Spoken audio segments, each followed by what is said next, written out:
Bienvenue sur cette 8e vidéo sur les cours d'introduction à Python sur les méthodes de string. Une méthode de string, c'est une fonction qui appartient à la classe string qui permet de mener des actions sur une chaîne de caractères. De manière plus simple, c'est quelque chose que l'on va récupérer dans la classe string qui va nous permettre de transformer une chaîne de caractères en une chaîne de caractères différente. On verra quelques exemples, ça vous semblera plus clair. Donc l'architecture d'une méthode, c'est chaîne de caractères, ici, point, méthode. Ici, méthode doit être remplacée par le nom de la méthode. Donc là, c'est le type d'élément de votre choix. Exemple, le string ou la chaîne de caractères La Vanille de Madagascar. Le point va demander ou va aller dans le fichier de la classe string. Parce que Python et les outils Python, c'est tout simplement des fichiers. Des fichiers qui contiennent du code Python. Et pour aller dans le code Python utiliser telle ou telle méthode, il va falloir parcourir vos dossiers pour récupérer les fonctions qui nous intéressent. Donc pour aller dans le dossier, on utilise généralement le point. Donc ici, le point va demander aller dans le fichier de la classe du type string. Donc, le nom méthode récupère la fonction ou l'outil de modification que l'on souhaite utiliser. Et les parenthèses permettent d'appeler la valeur souhaitée. Parce que si on ne met pas les parenthèses, on va avoir l'objet qui est retourné, mais pas forcément sa transformation.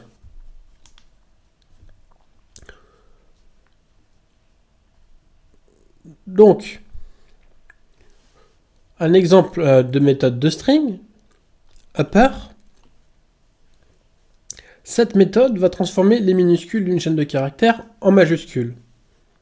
La vanille de Madagascar.upper va transformer cette chaîne de caractères principalement en minuscules en une chaîne de caractères complètement en majuscules, sauf les espaces, qui ne peuvent pas être mis en majuscules comme on le voit. Hop. Comment savoir un type? Donc on l'a vu un peu sur les exemples précédents. Pour connaître un type, on va utiliser la fonction type. Dans ce cas-là, là, on va faire type nom de la variable, ce qui va nous renvoyer le type de Michael M. Ici, un string ou une chaîne de caractères. Donc, autre manière de faire pour connaître un type en Python. En fait, pourquoi on veut savoir trouver un type? Parce que derrière, on va essayer de trouver une manière. On va trouver une manière qui va nous aider de découvrir les méthodes de string. Donc, comment connaître un type d'une manière différente? Sur Colab, vous faites prénom égale Michael M. On va tenter d'aller sur Colab.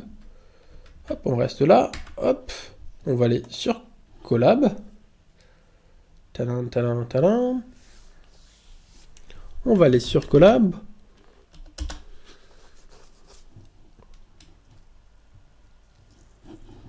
On va aller sur Colab. On va créer un nouveau notebook.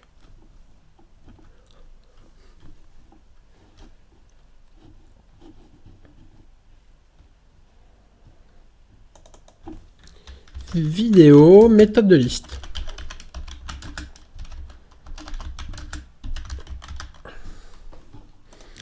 Donc, on va créer une variable, on va voir comment découvrir le type. Hop, on va faire un petit texte, découvrir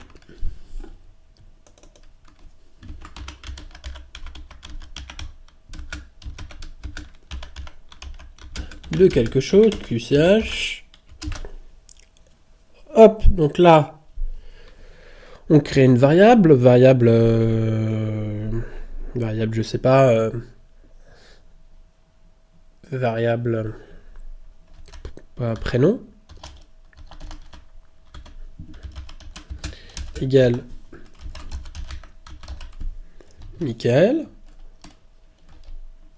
Donc j'exécute.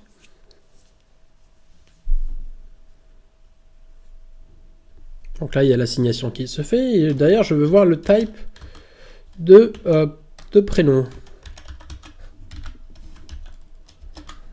Donc là, on voit directement le type de Michael, parce que Michael a été stocké dans prénom. Ensuite, on peut le faire de manière différente. On peut faire, quand on est sur Colab, quand on est sur un script Python, on ne peut pas faire ça. On peut directement faire hop, prénom, et on voit que Michael est entre guillemets simple, ce qui nous précise le type de Michael. Comme c'est entre guillemets, c'est une chaîne de caractères. Attention, à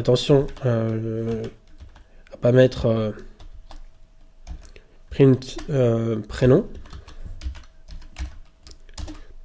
parce que dans ce cas, vous ne verrez pas le type, vous verrez seulement l'affichage de la chaîne de caractères stockée dans la variable. Hop.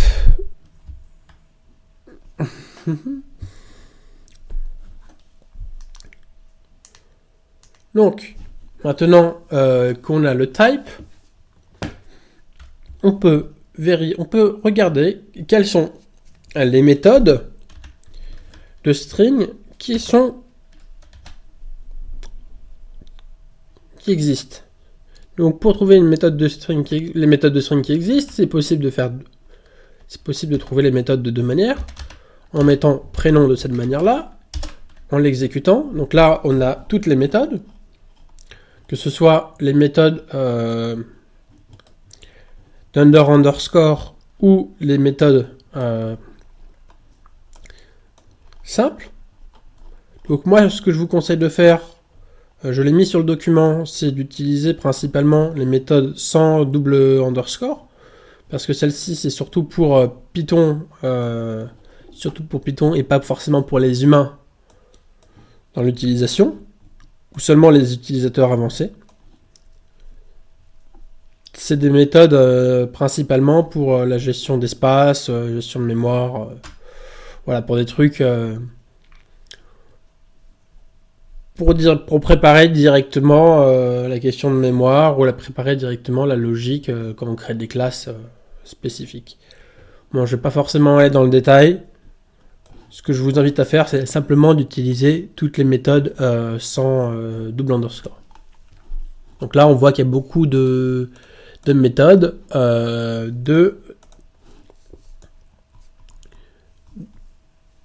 beaucoup de méthodes de string. On va voir qu'on peut utiliser dir de manière différente. On peut faire dir str. Et là, on voit la même chose. Parce que prénom, comme prénom est un string, ça revient au même de mettre dir str ou dir prénom. Donc, dans toutes les méthodes que l'on voit, on voit qu'il y a certaines choses qui peuvent être intéressantes, notamment lower pour mettre en minuscule. Est-ce que, là on vérifie une condition, est-ce que c'est en majuscule?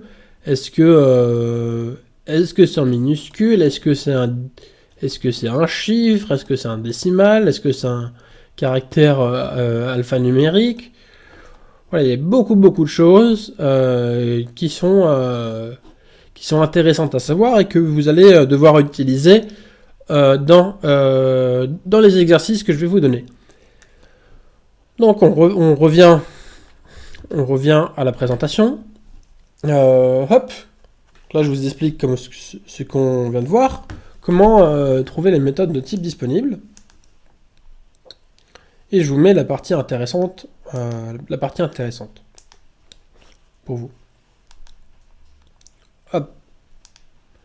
Donc comment trouver différemment les méthodes de type, avec une fonction qu'on a vue fréquemment, qui est la fonction help. Donc là, si je mets help prénom, qu'est-ce qui va se passer?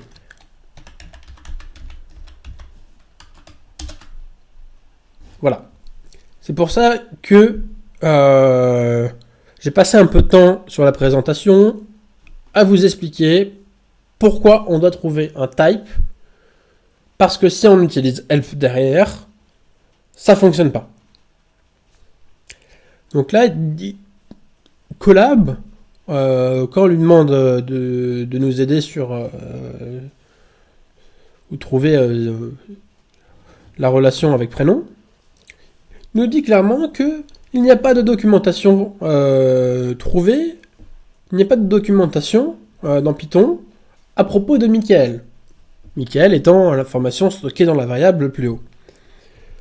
Utilise plutôt help pour savoir ce que tu veux faire, ou sinon parce que Collab et help a reconnu qu'on a utilisé une chaîne de caractères, ou sinon si tu veux savoir quels sont les éléments constitutifs de la fonction string, mets plutôt help str. Donc là, si je fais help str, qu'est-ce que ça fait? Hop. Donc là, on voit qu'il y a beaucoup de choses. Hop, hop, il y a beaucoup de choses. Donc là, on voit que on recherche de l'aide sur la classe string dans le module built-ins, c'est-à-dire que l'outil va être dans un fichier dans built-ins, qui est un dossier de votre ordi. La classe, donc là c'est la classe string. Hop, voilà, il y a les informations. Il vous explique pas mal de choses. Pas forcément besoin d'aller dans le détail pour le moment. Donc là, il y a toutes les méthodes underscore que je vous invite pas à regarder. Vous pouvez le faire aussi, mais ça risque de vous compliquer la vie. Regardez plutôt toutes les méthodes non underscore. Donc par exemple, on voit qu'il existe des méthodes. J'arrive pas à désélectionner. Ok. Des méthodes intéressantes. Par exemple,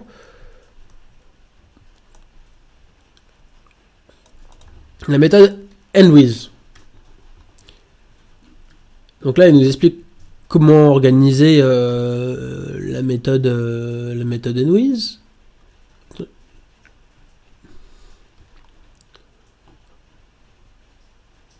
Hop, on va essayer. Donc là, il nous explique à quoi ça correspond. Envoie vrai, true, si S, la chaîne de caractères, finit avec un suffixe particulier. Faux, sinon. Donc c'est possible de commencer à partir de tel ou tel caractère. Bon, ça va pas forcément aller dans le détail. Et c'est possible de terminer à une position spécifique. Donc là, on le met à des endroits différents. On verra un peu l'utilité des arguments au moment des fonctions. Donc là, on va regarder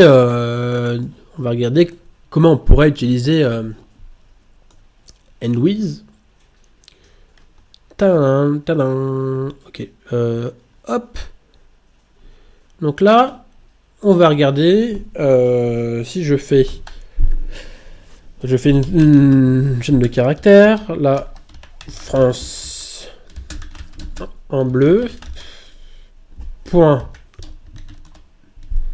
endWith.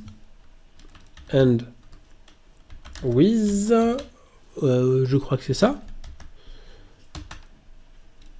BLEU.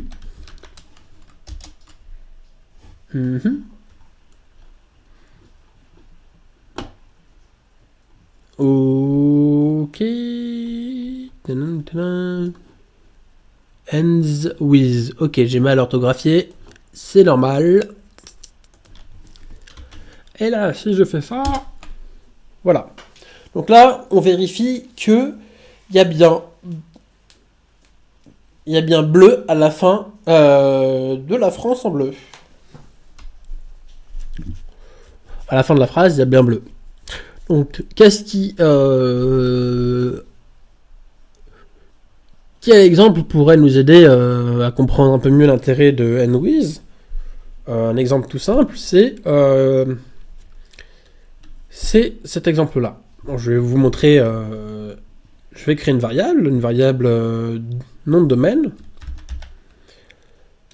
De domaine, hop, égale nom de domaine égale et tout bas point .schol. Voilà. Donc là, sans passer par les conditions, on va vérifier une condition. On va vérifier. Donc là, on va exécuter. Et on va exécuter et on veut savoir si le nom de domaine Eduba School finit par .fr. L'idée pourrait être, par exemple, de se dire que si c'est .fr, bah on peut, il va falloir le déclarer à l'ANSSI, qui est la partie déclarer le site à l'ANSSI, parce que tous les .fr, il faut pouvoir les déclarer, il faut les déclarer à l'État, quoi. Hop, donc là on va faire nom de domaine .endwith et on va faire .fr. Tadam. Ok, le point, et là on va faire .fr. .fr, est-ce que ça finit par .fr? Là on va voir faux. Et voilà, ça finit pas par .fr, donc il n'y a pas besoin de déclarer le nom de domaine au gouvernement français ou aux structures chargées de savoir à qui appartient tel ou tel site. Voilà. Donc on a vu les fonctions dir et les fonctions help qui nous permettent d'avoir des informations sur la classe string et notamment savoir quelles sont les méthodes possibles et existantes sans avoir à aller sur internet et les chercher. Ce qui est quand même un gain de temps énorme car on a tout en face de soi. Bon, c'est de l'anglais mais c'est assez clair à lire. Si vous avez besoin de mieux comprendre, vous avez un doute, je vous invite à aller sur le site DeepL. D-E-E-P-L, hop, et faire la traduction. Hop là, on va regarder par exemple isalpha. C'est tout bête, hein, ou Google Trad, comme vous voulez. Et vous faites ça. Retourne vrai, c'est tous les caractères dans S sont alphabétiques. Voilà. Donc vous avez au moins la traduction directement si vous la voulez. Si vous comprenez pas très bien l'anglais. Mais en général, je vous invite à apprendre ou à vous forcer à faire de l'anglais quand vous faites de la programmation. Car toute la documentation est en anglais, ou en tout cas 80% de la documentation sur Internet est anglophone. Donc, partie intéressante, je vous montre les différentes méthodes. Il y en a beaucoup.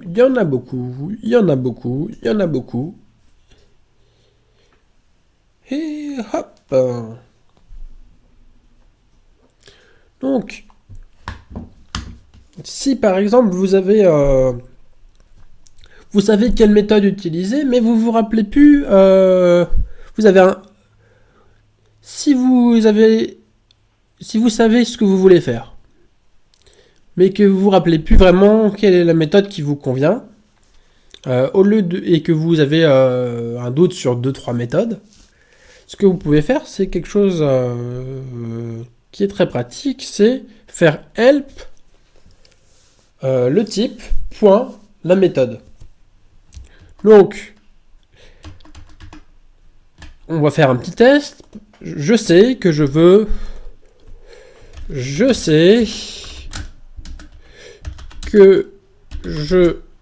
veux mettre mes caractères en minuscules.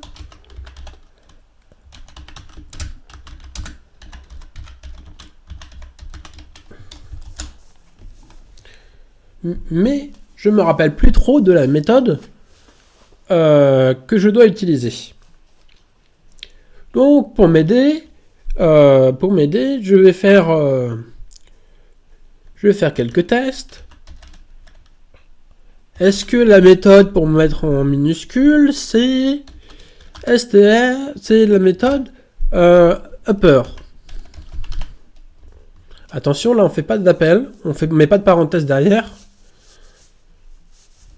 car on veut avoir la docstring de la méthode upper. On veut pas forcément utiliser la méthode upper. Hop. Donc là, on se dit que c'est pas vraiment ça, parce que retourne une copie de la chaîne de caractères mise en majuscule. C'est pas vraiment ça, donc on va passer à autre chose. On va tester une autre possibilité de méthode. Donc là, je me dis, est-ce que c'est str dot lower? Et bingo, c'est ça. Parce que lower retourne une copie de la chaîne de caractères convertie en minuscule.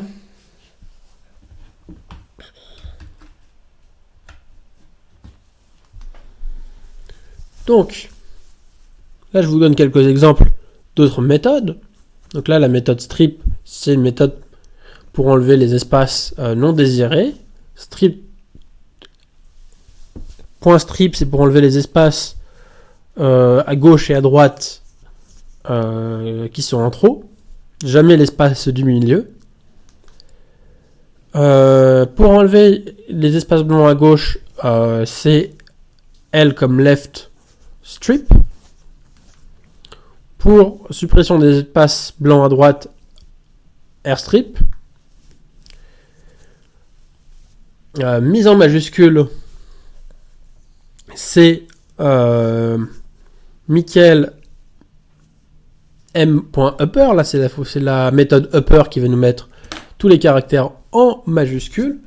Voilà. Et il y a une chose qu'il faut que vous sachiez, c'est que quand on fait Michael m.upper, on se rend compte que l'assignation à prénom, c'est tous les caractères en majuscule.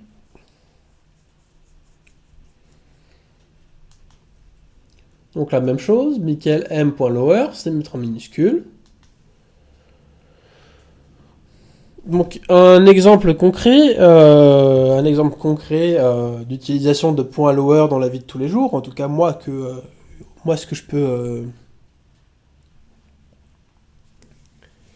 comment je peux utiliser un point lower. Dans une base de données, parfois on a des prénoms et des noms en title case, c'est-à-dire la première lettre ou premier caractère en majuscule. Mais si on veut générer un email, par exemple, on n'a pas forcément envie d'avoir une majuscule dans l'email. Donc pour ce faire, pour pouvoir générer un email correctement, qui soit normalisé, ce que l'on va faire, c'est qu'on va assigner le prénom, en tout cas le prénom, on va assigner à des variables les prénoms en minuscules. Donc dans ce cas-là, c'est Jean.lower et pour le prénom et pour le nom, c'est Emmanuel.lower. Donc il y aura Jean et Emmanuel en minuscule. Donc là, prénom Jean minuscule, nom Emmanuel minuscule. Donc quand on a ça, on va faire de la concaténation pour créer un email. Donc l'email égale Jean minuscule plus point plus Emmanuel minuscule plus @gmail.com. Donc dans ce cas-là, on voit que on a généré un email tout simplement avec un email tout simplement jean.emmanuel@gmail.com, le tout en minuscule. Donc là, ça vous paraît peut-être un peu rébarbatif parce que on n'a qu'une seule personne. Mais après qu'on ait vu les boucles, on va pouvoir se rendre compte qu'on peut aussi directement modifier tout ça dans un fichier CSV de 50 000 lignes au lieu de le faire à la main. Mais ça, c'est une autre question qu'on verra plus tard.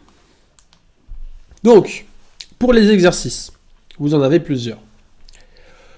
Exercice 1, créer 3 variables en string, variable string avec que des lettres. Ensuite, créer 3 autres variables en string avec des nombres. Vous choisissez les nombres des variables selon votre choix, mais je vous ai mis des petits exemples au cas où vous avez un trouble de l'esprit. Donc, toujours exercice 2, mais toujours un peu, toujours avec ces variables-là. Donc l'objectif, c'est d'utiliser que des méthodes. Il est probable que vous puissiez faire ces points-là sans méthode, mais c'est pas ce que je souhaite. Vous faites tout ça avec des méthodes. Donc, dans l'exercice 2, il faut mettre les 3 premières variables en majuscules et les afficher dans la même fonction print.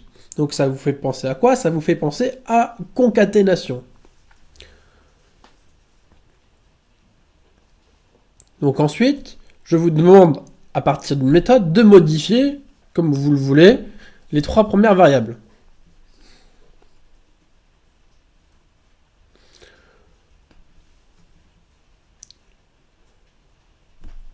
Ensuite, je veux que ces 3 premières variables soient affichées avec les premiers caractères de chaque mot en majuscules. Ensuite, il faut que vous liez les 3 premières variables dans une même chaîne de caractères et afficher cette chaîne. Ensuite, vous allez modifier une variable de votre choix et faire en sorte qu'elle ait une variable de 50 caractères. Il y a 2 méthodes pour ça. Il y en a une avec des blancs et il y en a une où vous mettez un caractère spécifique pour combler l'espace. Donc, exercice 3, vérifier si les 3 variables string avec des noms... Vérifier si les 3 variables string en nombre sont des nombres. Ça veut dire quoi? Ça veut dire que dans les variables du départ, vous allez créer des variables, mais il faut que les nombres soient entre chaînes de caractères. Non, il faut que les nombres soient des chaînes de caractères et non pas... ou que le type des nombres soit string, mais pas entier. Parce que pour utiliser des méthodes de string sur des nombres, il faut que ça soit des strings. Attention, on a vu comment vérifier un type et comment convertir si besoin, mais normalement vous pouvez directement associer ou assigner à la variable des nombres en chaîne de caractères. Après, vous allez devoir afficher dans une même phrase est un nombre vrai ou faux. Donc le nombre 1, c'est la variable 1. Donc, il va falloir montrer le nombre, c'est-à-dire que ce qu'il y a dans la variable. Et résultat, il va falloir que vous fassiez avec un opérateur, il va falloir avec des opérateurs que vous puissiez